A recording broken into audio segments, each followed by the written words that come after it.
ನಮ್ಮ ಮನೆಯವ್ರಿಗೆ ಮಧ್ಯರಾತ್ರಿ ಚಳಿಲಿ ಇಡ್ಲಿ ತಿನ್ನೋ ಬೈಕೆ ಬಂದ್ಬಿಟ್ಟೈತೆ. ಹಾಯ್ ಹಲೋ ಎಲ್ರಿಗೂ ನಮಸ್ಕಾರ, welcome to my mini vlog. ಇವತ್ತಿನ ವ್ಲಾಗ್ನ ಮಿಡ್ ನೈಟಿಂದಾನೇ ಶುರು ಮಾಡ್ಕೋತಾ ಇದ್ದೀನಿ. ನಿನ್ನೆ ನೈಟು ಬಿಗ್ ಬಾಸ್ ನೋಡ್ಕೊಂಡು ಕೂತಿದ್ವಿ. ಅದೆಲ್ಲ ಮುಗ್ದಾದ್ಮೇಲೆ ಮಲ್ಕೋಬೇಕಾದ್ರೆ ಸಡನ್ ಆಗಿ ಹೊಟ್ಟೆ ಹಸ್ಬಿಡ್ತು. ಅದಕ್ಕೆ ನಮ್ಮ ಮನೆಯವ್ರಿಗೆ ಇಡ್ಲಿ ತಿನ್ಬೇಕು ಅಂತ ಪೀಟಿಗೆ ಹಾಕ್ತಾ ಇದ್ದೆ. ಯಾವತ್ತು ಇಲ್ದಿದ್ ಇವತ್ತು ನಮ್ಮ ಮನೆಯವ್ರಿಗೆ ಮಧ್ಯರಾತ್ರಿ ಚಳಿಲಿ ಇಡ್ಲಿ ತಿನ್ನೋ ಬೈಕೆ ಬಂದ್ಬಿಟ್ಟೈತೆ. ಸರಿ, ಅವ್ರ ಆಸೆನ ಯಾಕೆ ನಿರಾಸೆ ಮಾಡೋದು ಅಂತ ಚಳಿ ಇದ್ರು ಮಧ್ಯರಾತ್ರಿಲೇ ಇಡ್ಲಿ ತಿನ್ನೋಣ ಅಂತ ಹೋದ್ವಿ. ಹಂಗೆ ಅವ್ರ ಜೊತೆನೆ ನಾನು ಸೈಡಲ್ಲಿ ತಿನ್ಕೊಂಡು ಮತ್ತೆ ಚಳಿಗೆ ಪ್ಯಾಕಪ್ ಆಗಿ ಫ್ರೆಶ್ ಏರ್ ನ ತಗೊಂಡು ಮನೆ ಕಡೆ ಹೋಗೋಣ ಅಂತ ಹೊರಟ್ವಿ. ಹಂಗೆ ಬರ್ತಾ ದಾರಿಲಿ ನಮ್ ಬಾಸ್ ಕಾಣಿಸಿರು. ನೈಟ್ ಅಲ್ಲಿ ನೋಡಕ್ಕಂತೂ ಸಖತ್ತಾಗಿ ಕಾಣ್ತಿದ್ರು. ಹಂಗೆ ಬಾಸ್ಗೆ ಒಂದ್ ಕೈ ಮುಕ್ಕೊಂಡು ಮನೆ ಕಡೆ ಬಂದಿದ್ದಾಯ್ತು. ಇನ್ನು ವ್ಲಾಗ್ ನ ಮಾರ್ನಿಂಗ್ ಇಂದ ಕಂಟಿನ್ಯೂ ಮಾಡ್ಕೊಂತ ಬೆಳಗ್ಗೆ ಎದ್ದು ಫ್ರೆಶ್ ಅಪ್ ಆಗಿ ಫಸ್ಟ್ ನೆಲ ಎಲ್ಲ ಒರೆಸ್ಕೊಂಡು ಅದಾದ್ಮೇಲೆ ಬಟ್ಟೆ ಹಾಕಿದ್ದೇನೆ ನಮ್ಮ ಮಷಿನ್ಗೆ ಅಂತ ಅವನ್ನೆಲ್ಲ ಒಣಗಾಕ್ ಬಂದೆ.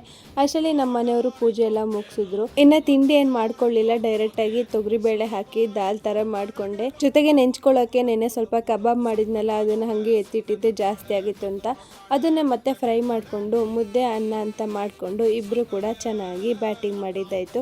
ಇನ್ನು ನೆನ್ನೆ ವ್ಲಾಗಲ್ಲಿ ಹೇಳಿದ್ದೆ ಅಲ್ವಾ ಹಲಸಿನಕಾಯಿ ಕಬಾಬ್ದು ರೆಸಿಪಿ ಹೇಳ್ತೀನಿ ಅಂತ, ಬನ್ನಿ ಇವತ್ತು ತಿಳಿಸ್ಕೊಡ್ತೀನಿ. ನಾನಿಲ್ಲಿ ಮೊದಲು ಹಲಸಿನಕಾಯಿನೆಲ್ಲ ನೀಟಾಗಿ ಕಟ್ ಮಾಡ್ಕೊಂಡು ತೊಗೊಂಡಿದ್ದೀನಿ. ಇನ್ನು ಒಂದು ಬೌಲಲ್ಲಿ ಕಬಾಬ್ ಪೌಡರು ಜೊತೆಗೆ ಸ್ವಲ್ಪ ಸಾಲ್ಟ್ ಹಾಕಿದ್ದೀನಿ, ಯಾಕಂದರೆ ಕಬಾಬ್ ಪೌಡ್ರಲ್ಲೇ ಮೊದಲೇ ಸಾಲ್ಟ್ ಇರುತ್ತೆ.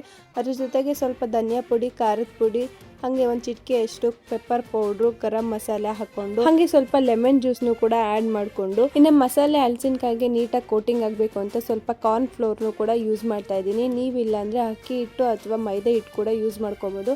ಅದಾದಮೇಲೆ ಸ್ವಲ್ಪ ಮೊಸರು ಹಾಗೆ ಸ್ವಲ್ಪ ಶುಂಠಿ ಬೆಳ್ಳುಳ್ಳಿ ಪೇಸ್ಟ್ ಹಾಕ್ಕೊಂಡು ನೀಟಾಗಿ ನೀರು ಹಾಕ್ಕೊಂಡು ಮಿಕ್ಸ್ ಮಾಡ್ಕೊತಾ ಇದ್ದೀನಿ. ಮೊಟ್ಟೆ ಇದ್ದರೆ ಮೊಟ್ಟೆನೂ ಕೂಡ ಯೂಸ್ ಮಾಡ್ಕೋಬೋದು. ನಾನು ಸದ್ಯಕ್ಕೆ ಇವಾಗ ಸ್ಕಿಪ್ ಮಾಡಿದ್ದೀನಿ ಅಷ್ಟೇ. ಮಸಾಲೆನ ಗಂಟಿಲ್ದಂಗೆ ಕಲಿಸ್ಕೊಂಡಾದ್ಮೇಲೆ ನಾವು ಮೊದಲೇ ಕಟ್ ಮಾಡಿ ಇಟ್ಕೊಂಡಿದ್ದ ಹಲಸಿನಕಾಯಿನ ತೊಗೊಂಡು ಮಸಾಲೆ ಎಲ್ಲ ನೀಟಾಗಿ ಒಂದೊಂದಕ್ಕೂ ಅಂಟ್ಕೊಳ್ಳೋ ಥರ ಮಿಕ್ಸ್ ಮಾಡ್ಕೋಬೇಕು. ಇನ್ನು ನೀಟಾಗಿ ಮಸಾಲೆ ಎಲ್ಲ ಹಚ್ಚಾದ್ಮೇಲೆ ಒಂದು 10 ನಿಮಿಷ ಅದು ಮ್ಯಾರಿನೇಟ್ ಆಗಕ್ಕೆ ಬಿಡಬೇಕು. ಇನ್ನು ಮ್ಯಾರಿನೇಟ್ ಆದಮೇಲೆ ಚೆನ್ನಾಗಿ ಕಾದಿರೋ ಎಣ್ಣೆಗೆ ಒಂದೊಂದೇ ಹಾಕೋತಾ ಡೀಪ್ ಫ್ರೈ ಮಾಡ್ಕೋಬೇಕು. ನೀವು ಇದನ್ನು ಒಂದು 10 to 15 ಮಿನಿಟ್ಸ್ವರೆಗೂನಾದರೂ ಬೇಯಿಸಬೇಕು, ಯಾಕಂದರೆ ಒಳಗಡೆ ಹಲಸಿನಕಾಯಿ ಬೇಯಬೇಕು ಅಂತ.